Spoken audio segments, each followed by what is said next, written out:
Boa noite. O nosso convidado de hoje é um dos maiores nomes da música católica atualmente no Brasil. São mais de 10 CDs gravados em 11 anos de uma carreira que atrai cada vez mais fiéis nas suas apresentações. O Panorama Entrevista recebe hoje o padre Fábio de Mello. Boa noite, padre Fábio. Boa noite. Também participam do programa o antropólogo Marcelo Camurça, o padre Carlos Viol e o jornalista Sérgio Rodrigues. Padre Fábio, é um prazer tê-lo aqui. Esse é o seu último CD, Vida. Qual é aí o seu segredo para conseguir uma performance que mereceria um Guinness Book? Praticamente um CD por ano, desde que o senhor começou. Eu comecei meu trabalho em 95, na verdade, foi uma iniciativa muito tímida. Foi uma participação numa coletânea que estava revelando novos talentos da música católica. E quando eu lancei meu trabalho em 98, que foi o meu primeiro CD solo, desde então, graças a Deus, eu consegui essa façanha de lançar um trabalho todo ano. Cheguei a ter um ano que eu lancei dois trabalhos. O senhor faz a música, faz a letra, grava. Essa descoberta, esse contato com a música, foi um contato de uma inspiração divina ou foi um acaso da vida? Eu descobri que eu não sabia viver sem música no momento em que eu observei que o desenho animado, ele só tem sentido porque tem uma trilha sonora, né, levando a cena. E eu fiz uma identificação imediata. Eu acho que a minha vida é isso mesmo. Eu não consigo pensar a cena dos meus dias, eu não consigo imaginar a minha vida sem ter uma trilha sonora. E aí também entrou todo o meu trabalho como evangelizador. Eu descobri que tudo fica mais interessante de ser dito quando a gente também tem uma trilha. Porque às vezes nós temos a necessidade de lidar com conceitos muito complexos, com ideias muito, às vezes, aparentemente simples, mas complicadas, e que a música ajuda e facilita um pouco chegar a esse trabalho. Então, eu acabei fazendo essa síntese por uma questão de sobrevivência mesmo. Eu preciso viver e eu preciso da música. Agora, o senhor vem de uma família simples, da cidade de Formiga, em Minas Gerais, Isso. 7 irmãos. Isso. Essa ideia de, bom, vou seguir não uma carreira convencional, vou me dedicar ao sacerdócio, numa época em que a Igreja Católica sempre discute a carência das vocações, a dificuldade de se conseguir e de se revelar em novas vocações. Como é que também a religião entrou na sua vida, no seu dia a dia, se tornou no seu objetivo? Em casa, na verdade, a gente sempre teve um cotidiano muito religioso, né? Pensando o significado mais profundo mesmo da religião, enquanto realidade que nos religa, né? Que dá sentido, que dá liga para o dia a dia, né? Em casa a gente foi educado de maneira muito religiosa, buscando o sentido mesmo das coisas. E isso, quando vira uma expressão, né? Um rito, um culto, e lá em casa, no caso, o catolicismo, a gente acabava fazendo uma ponte o tempo todo de tudo aquilo que era religioso para nós, naturalmente, no dia a dia, com aquilo que a gente celebrava na missa. E quando eu descobri que isso era possível, e dimensionar isso ainda mais, amplificar ainda mais a experiência religiosa, eu fiquei fascinado porque descobri todos os aspectos religiosos da vida e transformar isso em rito, transformar isso em culto, né? Para mim hoje é uma oportunidade maravilhosa. E quando eu vejo o contexto da necessidade de se ter homens e mulheres que se disponham a fazer este trabalho, a buscar este religioso no meio do povo e fazer isso uma vocação. Eu gosto muito disso e vejo que esta é a minha missão principal hoje na igreja. Agora, eu acho interessante que, além de descobrir no cotidiano, talvez a resposta ou algumas questões que norteiam, né, a vida de todo ser humano, o senhor também conseguiu se dedicar a outras tarefas além do sacerdócio. Quer dizer, tem toda a vocação que é expressa, está sendo expressada nos CDs e também a atividade como autor de livros.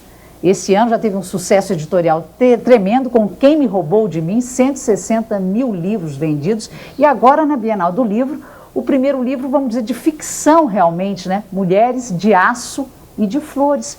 Como um padre consegue chegar a esse universo feminino?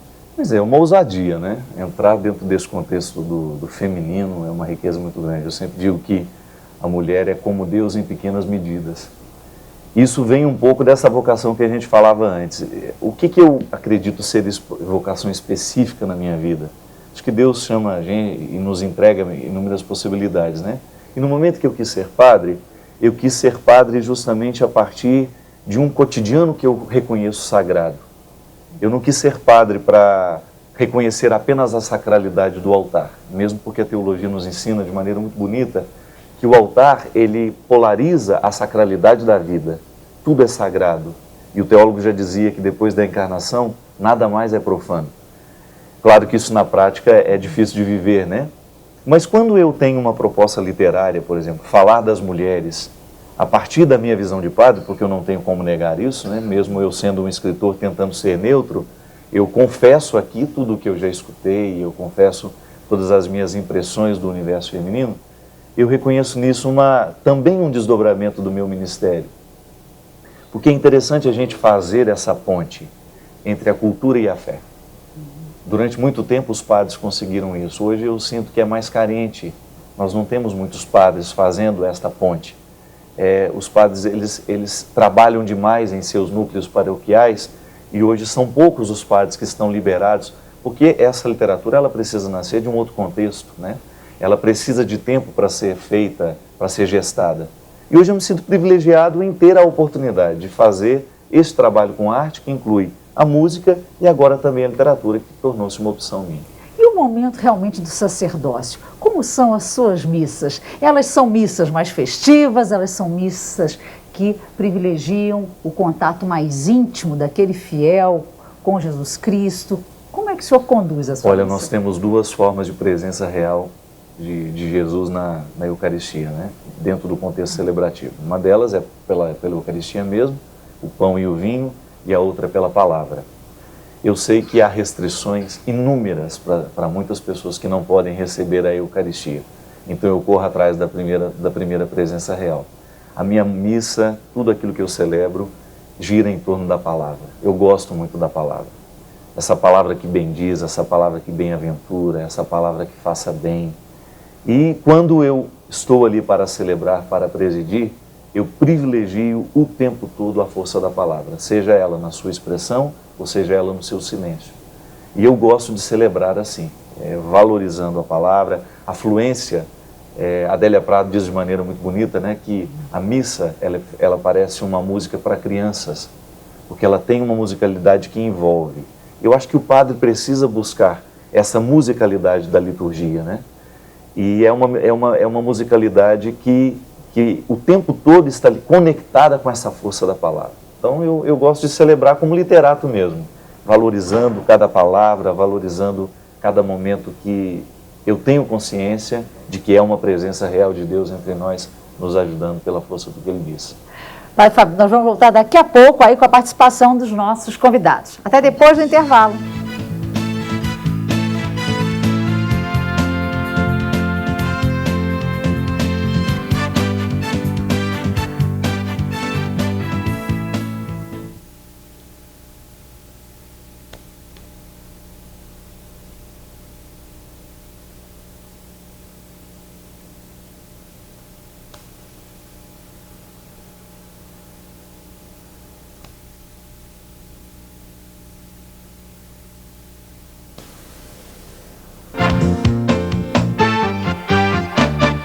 Estamos de volta com o Panorama Entrevista. Hoje recebemos o Padre Fábio de Mello. Padre Fábio, agora a gente tem a participação dos nossos convidados. O primeiro a lhe fazer uma pergunta é o antropólogo Marcelo Camurça.